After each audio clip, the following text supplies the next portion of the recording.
Just did a little hot cold therapy here at Mountains of Hope, where I spend 15 minutes in an infrared sauna, 180 degrees, and 5 minutes in a cold plunge, about 45 degrees. I do that 3 times. So I'm fully alive right now.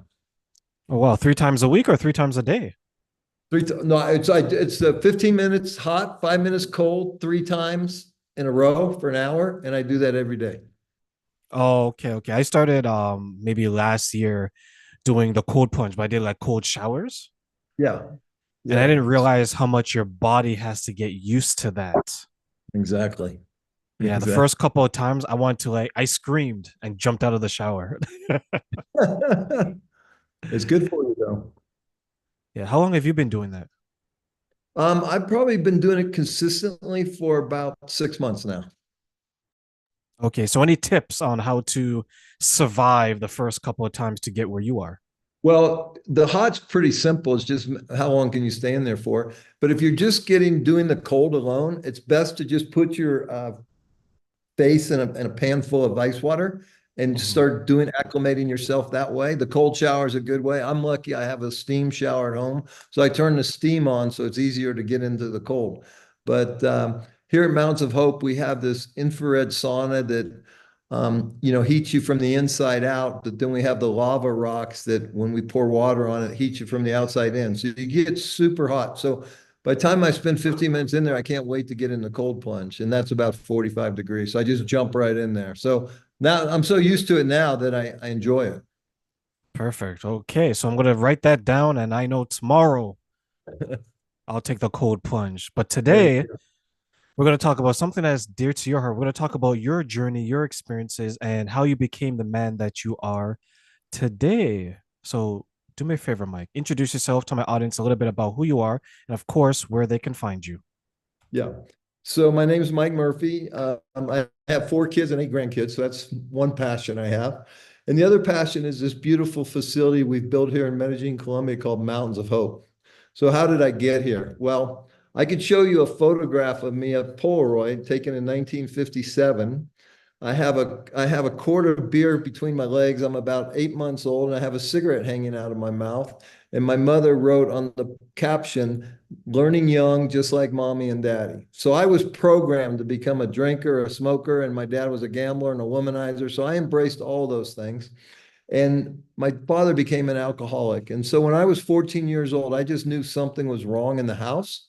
So I ran away from home. And I got on a bus in downtown Cincinnati and I got off 100 miles south in Lexington, Kentucky with $5 in my pocket. So that created a life, a habitual runaway, habitual juvenile delinquent, and all that kind of stuff. I kicked out every school I ever went to. And at age 21, I found someone dumb enough to marry me. And at age 23, we had our first child. And when the baby was 2 months old, I had no future. I had an eighth grade education. I had no credit but bad credit. I had no money. I had no job. I had no nothing. And I'm living with my wife's family. She's the oldest of 6 and her parents and my little 2-month-old baby. And I looked in the mirror one day. I go, dude, you are a total loser, which didn't bother me that much. But what bothered me is the humiliation because everybody in that house knew I was a loser. So I did what I typically do. I ran away, right? Sunday afternoon, I take all my clothes. I don't even own a car. I throw it in one of their old beater cars and I take off and I go and party for a week. And a week later, I call her up and I say, okay, I'm ready to come home now. And she says, well, I'll pass. So we ended up getting divorced. And I ended up, by the grace of God, the next day, I ended up in a 12-step program. And I found a little bit of hope there. But I was going through a lot of pain with this divorce. And I'm in this 12-step program and I can only stay sober off drugs like for 3 weeks. And then I'd party for a week and I'd go back in having a slip. And a buddy of mine said, I've never met anybody as messed up as you, but I might know somebody that can help you. And he introduced me to a guy named Doug Fitzgerald. And when I wrote my first book, Love Unfiltered, I couldn't remember his name because it'd been so long. It'd been like 30 years since I had this experience with this man. But here's what he said to me. He said, Mike, you come here 1 hour a week for 7 weeks, and I promise you, you'll get everything you want in your life. And so, and it's $50 an hour, and I didn't have 50 cents. So, but it's something inside me said, do it. So I wrote the guy a bad check to get going. This was in 1982 when I was 24 years old. And The first thing in the first day of the first hour of the first week, he said, listen, there's no difference between imagination and reality. So we're going to identify what you really want in your life, and then we're going to write a powerful intention as if it already exists. Well, that was simple to me. What I wanted most was my wife and my daughter back. So here we are sitting in this kitchen table, and I'm writing this intention. Lisa and I are so happily married. Our daughter, Michelle, thrives in this marriage. Now, I know she hates my guts, right? So I'm writing this and I'm going, but all of a sudden, I just got a little glimmer of hope. So we wrote that one. I come back to next week. What do you want next? I want to make $10,000 a month. I never made more than two. What do you want next? I want to own my own business. What do you want next? I want to own my own house. What do you want next? I want to run a marathon. He said, the last one has to be around contribution. So what do you want to give back to the world? And my dad had a troubled youth. I'd had a troubled youth. So I said, I want to create a boy home. So the magic sauce came in the seventh week. I show up, I got my six intentions. They're only one or two paragraphs long, handwritten on a white piece of paper. And he brings out a boom box. Now you look fairly young, but you probably remember boom box a little bit. That's how as old people used to listen to music. And he puts in a cassette tape of theta brainwave music. Then he brings me a tape recorder and hands me a microphone. And he gives me two sheets of paper called a relaxation script. He said, I want you to read the relaxation script and I want you to read the six intentions and we'll record it as the theta brainwave music plays. Now, I didn't have a clue what any of this meant. Now, today, I know exactly what he was doing and why he was doing it. But back then, I just had blind faith. So I leave there 7 weeks later, $350 poor with a cassette tape with six intentions, a relaxation script and six intentions. I know now what he was doing, the theta brainwave, that's what when we're a baby up to about age 8, we're in theta. What does that mean? We're a sponge. So we learn by watching and listening and feeling and touching. So we're programmed. You know, someone said, you give me a kid till age 8 and he'll never leave the church because they know how to program us because it's easy to program a young person, right? So what I realized that what he was doing now, I know, he was putting him into that self-hypnotic trance that we were when we were younger. And we wrote the intentions so they could pierce the conscious mind and get into the subconscious mind. And that's where the magic happens. That's where we live 95% of our life, from the subconscious. And so, but the other thing I know now is that by listening, the power of sound. Okay. So when I'm listening, those intentions are, my 50 trillion cells are hearing it, feeling it. I'm reprogramming my subconscious mind. But more importantly, the intention is going into the field of infinite possibilities. Right here is this electromagnetic field, okay, of unlimited possibilities and potential. The Chinese call it chi, the Indians call it prana, Nikola Tesla called it plasma, the Bible calls it ether, but it's right here. But we live in 1% of all frequencies. That's the frequency of light. Right here, a bunch of other stuff is happening now that we're learning this stuff. Now with quantum physics, you know, I've learned all this stuff. And so the other thing that's happening is I attach a lot of love to these intentions and a lot of compassion and a lot of gratitude. And the heart is the magnet that draws it back.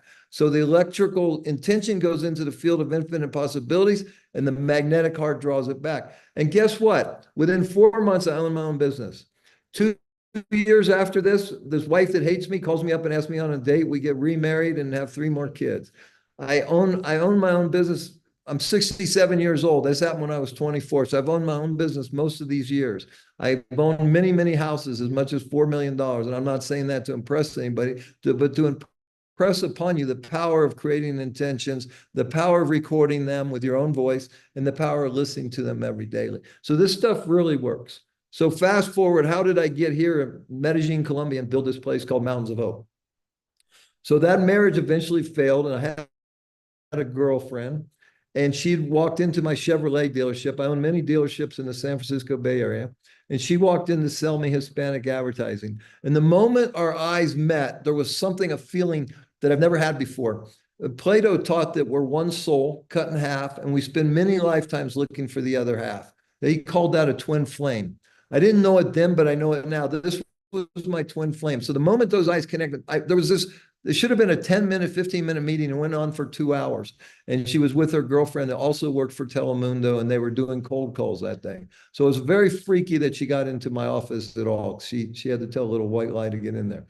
Long story short, we worked together for 7 months. She's falling in love with me. I'm falling in love with her. And one day we compare notes and we start a relationship. And 9 months after this relationship, she's only 28 years old. And I find a golf ball sized tumor in her breast, stage 3 breast cancer. So we were together for 10 years. We got married halfway through this journey, and she couldn't have children because of the chemotherapy that they just wiped her out. And so, long story short, she passed away in June of 2011. And it broke my heart. I mean, I was so broken. But immediately after that, a young woman came into my life that had moved from Wyoming to Northern California because she had stage 4 breast cancer and she needed help getting an oncologist. So I took her to our oncologist and he ordered some tests and I went with her. Now, she was a minority. She didn't have good insurance. She didn't have a husband. She had a different personality than my wife. And what I noticed is she was treated much differently than we were. They either talked down to her or talked over her head. And it really bothered me, but I didn't say anything. And then 2 weeks later, we go back to my oncologist and he says, Amanda, the best protocol to extend your life are 3 chemotherapies simultaneously. Unfortunately, your insurance will only pay for one. That's all I can give you. And that just blew my mind. I didn't realize there was such an injustice in medicine and other things I now know. And so I just simply said, here's my credit card. You give her whatever she needs or wants. And so that became the seed that became the Love for Margot Foundation. Margot was my wife that passed away.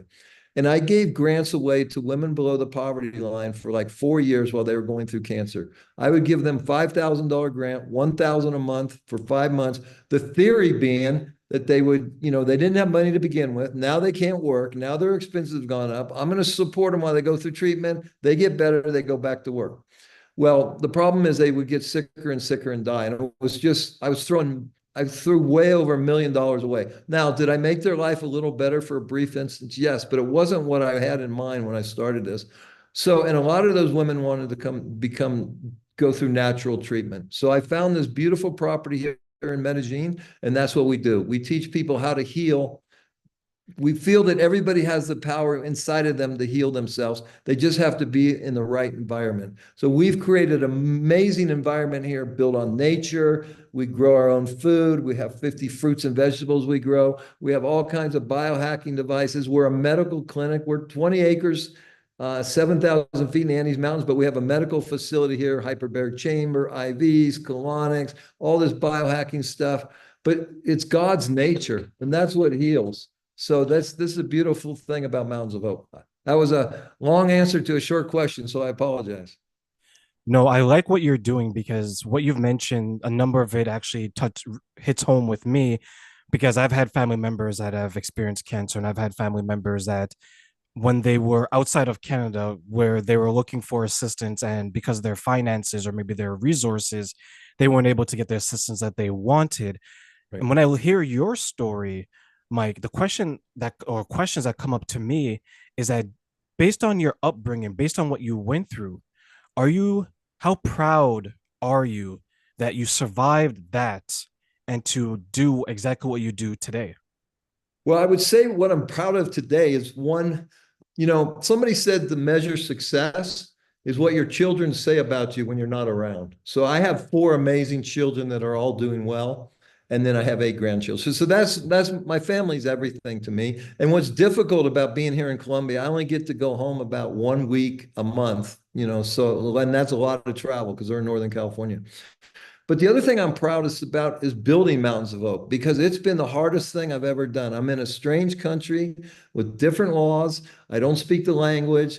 And so this has really been, this is my legacy, if you will. And it's to honor my wife who passed away, who taught me what love really was and loved living so much that she fought every day for another day. On December 1st, 2010, the oncologist said to her, Margot, unfortunately, the cancer spreads to the lining of your brain. If you do nothing, you have 6 weeks to live. If you treat it, you have 6 months to live. And so I watched this young woman, 15 years younger than me, fight every day for another day of life, but every night prepare to take that last breath. It was one of the most profound experiences of my life. And she told me, if she said it once, she said it 1,000 times, Mike, you need to learn to be vulnerable. And I didn't have a clue what she was talking about until the day she died. And then I became so vulnerable. I believe that God was able to come in and slice open my heart, eliminate all the self-centeredness, the arrogance, the BS, and replace it with love. And so that's how I've been living my life since she died. So I'm not perfect. I have my flaws. I do the best I can. I'm human. But I would think, when it comes to pride, building this beautiful place that we have here is probably the highlight of my life. And it's been the hardest thing I've ever done as well. Do you find being vulnerable in that way and continue to be vulnerable easy or difficult for you? You know, it's getting easier the more I'm honest with myself and I'm vulnerable. But vulnerability for men is somewhat difficult, especially in the business world. But my heart was broken so wide open. I was just talking to our general manager here just a few hours ago, that when I see suffering, I just have to do something. I have to help, and that gets me into a lot of troubles and a lot of pickles because I just try to do too much. And I probably go beyond my limits of what I should. She's trying to calm me down. The truth of the matter is me, I probably never charge anybody to come here, but it's just vulnerability is a tricky thing, but I learned it the hard way. It's something that I had to learn early on, similar to you, because there were so many things that was going on in my life that were traumatic in a sense or difficult to deal with that I had to learn it very quickly and I couldn't shy away from it. There wasn't, sometimes when you go through something, okay, I'll deal with this tomorrow. There was Right. no tomorrow, right? Or when you're going through something difficult and you say, okay, I'm going to go to someone else, there was no one else to run to. It was terrain and that difficult situation. Yeah. Were I, you, through your work, were you able to resolve some of the things that you've experienced through the charity that you're doing? well, first of all, my childhood programming was so intense. The negativity of the programming, the drinking, the drugs, the gambling, the womanizing, all that. So I'm still I'm still deprogramming myself at certain times, because it was so intense and so powerful. Um, I just feel that surrendering to a higher power is super powerful for me and accepting what comes into my life. I read a great book called The Surrender Experiment. And this guy just wanted to go into the Everglades and meditate. And he ended up becoming a billionaire because he just said yes to everything that came along. So that's kind of how I live my life. I kind of look at my life as that I jump into the river of life and I don't try to swim upstream. I try to let it go and take me where it's supposed to take me. And if I can stay out of my own way, it goes a lot smoother. But when I, in the 12-step program, they talk about self-will run riot. And when I try to put my will into things, it just doesn't go as smoothly. So I'd have to say I've learned to just become very accepting of things are. Try not to fight things and try not to get too negative when things get difficult. I was talking to someone the other day. I said, we were talking about quitting. I go, you know what? I have to be honest with you. I've quit this project 100 times because I would get so frustrated being here in a strange land. But you know what? I never gave up. I would quit and I get frustrated, but 15 minutes later, boom, I'm right back on it. So I think one thing for me and my personality is you're always going to know how I feel because I'm passionate about what I do, but I don't let negativity stay within me. I get it out of me. So I probably never get cancer, but I could have heart disease because I'm so intense. But really, the surrender experiment, surrendering to higher power and accepting things and letting go and letting God. And that's what I try to do with my life. I wonder how many people don't reach their full potential because they're not able to be vulnerable enough or they're not able to let themselves go and say it's okay to fail because I know part of the journey to develop what I want to be, failure Yeah. is necessary. Do you find that as Yeah. well? Yeah, I would say my biggest attribute is being able to pick myself back up after failing and dust myself back up or dust myself off and keep going. That's probably one of my biggest character traits that serves me the best. Because it's tough, man. One of my favorite books is called The Road Less Traveled by M. Scott Peck. And the opening line, I come from, this positivity and all this stuff. I started young in my life with Zig Ziglar, Wayne Dyer. I could go way back and all the Tony Robbins, you name them, Eckhart Tolle. All. But the truth is, life is difficult. Kids get cancer, pandemics show up, we go bankrupt, things don't always go right. But most of us, I think, fail because and you said something there that made me think of Wayne Dyer, and he used to talk about dying with your music still in you. And so many people do that. I know with my father, I was there on his deathbed, and he had closed his heart as a youngster. And so I never knew the man, he really couldn't deal with love. But that last hour of his life, when I poured my heart and soul into him, and he was unconscious, I didn't even know if I was reaching him, just telling him, I love you, what a great father you are, blah, blah, blah, blah, blah. And towards the end of that, his right eye, I was sitting on his right side, his right eye opened, and just the tears started to flow down. And for the first time in 87, well, probably 70 years since he was a teenager, he opened his heart. And that's what I really talk a lot about here at Mountains of Hope is people come here and they're damaged or they're sick or they're trying to improve something, right? And it's all about nudging them out of their head and back into their heart. Why do we end up living in our head? Because we get hurt. So we build these cement blocks around our heart and we flee to the head. Well, in the head, I call it the insane asylum, because if we live here, we're going to go nuts. But when we get back into our heart, which is our essence, see, from here, I can lie, I can cheat, I can steal, I can manipulate. From here, I can't. This is my essence. This is my soul. So when I get back and I start living from here, yes, it can be painful at times, but I get to use this supercomputer of a mind now to manifest what it is I truly desire. So I have a lot more successes than failures. And then I start to get momentum. And you brought up pride earlier. So everybody wants to feel pride. But to feel pride, we have to accomplish something. We have to do something. So that's what gets me out of bed in the morning. Fear of failure and the desire to be proud about something. Do you think that pride will prevent a lot of people from understanding that one, it's okay to fail, and two, showing up each time is something that we all have to do to find success?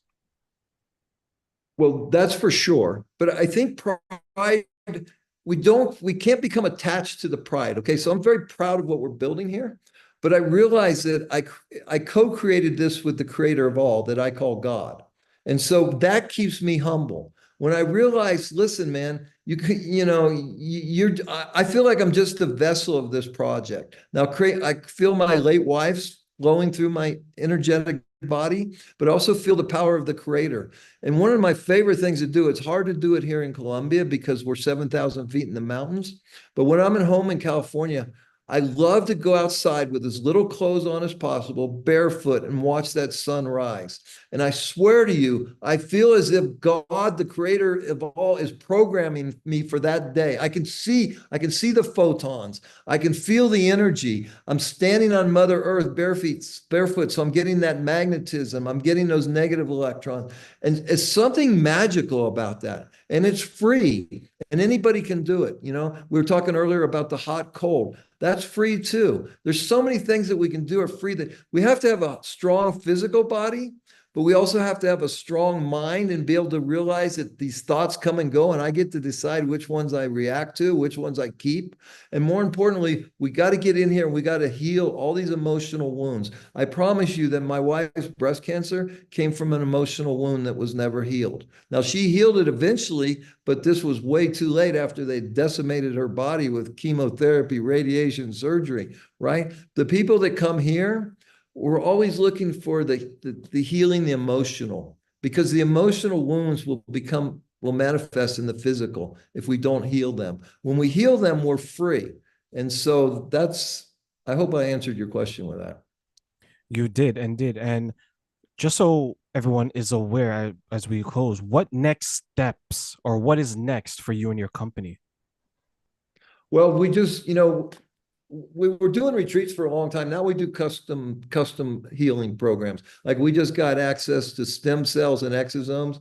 We have an alliance or a partnership with the National University of Columbia. So they've been growing stem cells and exosomes for 20 years. So really, it's just how many people that we can get here that we can help them to heal themselves, show them how to heal themselves. The power is all up to them. And we just put them in the right environment and the right stuff and the right nutrition and the detox in the body. Everybody's toxic today. We're physically toxic, we're mentally toxic, we're emotionally toxic, and we're spiritually toxic. So we need to get back to simplicity. These darn things right here, they used to say they were going to chip us. They don't have to chip us. We carry the damn chip around with us, right? I mean, this technology just drives me crazy. But I just think that people have to realize, what I see the most? Victims. We're either all victims or none of us are victims. But here's the truth. When I'm a victim, I've given my power away. So now to become a creator, a powerful creator instead of a victim, then I have to own everything in my life. I have to own my illness. I have to own my failures. I have to own my stinking thinking. I have to own everything in my life. But when I do that, I now have enormous power to create the life of my dreams. And if I can attach myself to a higher power, the creator of all, then we have help. I always tell people, I say, listen, I'm big in journaling, right? So I teach people, just start with gratitude. I journal in a book. I just have pulled my journal out just now. And what am I grateful for? Thank you for my wife. Thank you for my life. Thank you for my health. Thank you for my children. Thank you for my business. That's in step number one. Step number two, please give me wisdom. Give me wisdom on how to deal with this situation with my son. Give me wisdom on how to deal with this employee. Give me wisdom on how to manifest what I'm trying to manifest. And so, because we ask for wisdom, it's right there. We just got to ask. The Bible says, ask and it shall be given unto you. So we have to ask for wisdom. And that's where, the law of attraction gets a bad reputation. And one of the greatest books ever written is called Think and Grow Rich. But the problem with that, I hate the title, because we got to get off the couch too. We got to think and then, like, for example, when I wanted to own my own business, right? I'm listening to this tape every morning and every night, right before I go to bed, because I'm in the theta state, and right when I wake up. And so how did I manifest my own business? An idea, just a thought, one simple thought. Now, I had some experience in the restaurant business, and there was a restaurant that had failed close to my home. And I would go there and I'd see myself in there cooking and at the cash register. And I'd see the customers, okay? But then the thought came, put an ad in the newspaper and raise the money. I mean, I had no credit but bad credit. I had no money, but the thought. So a lot of people say, excuse me, I want to manifest a new car. And they think they're going to wake up one day and there's a new car in the garage. No, what you're going to manifest is the plan and have the ability to get that car. And that's what we have.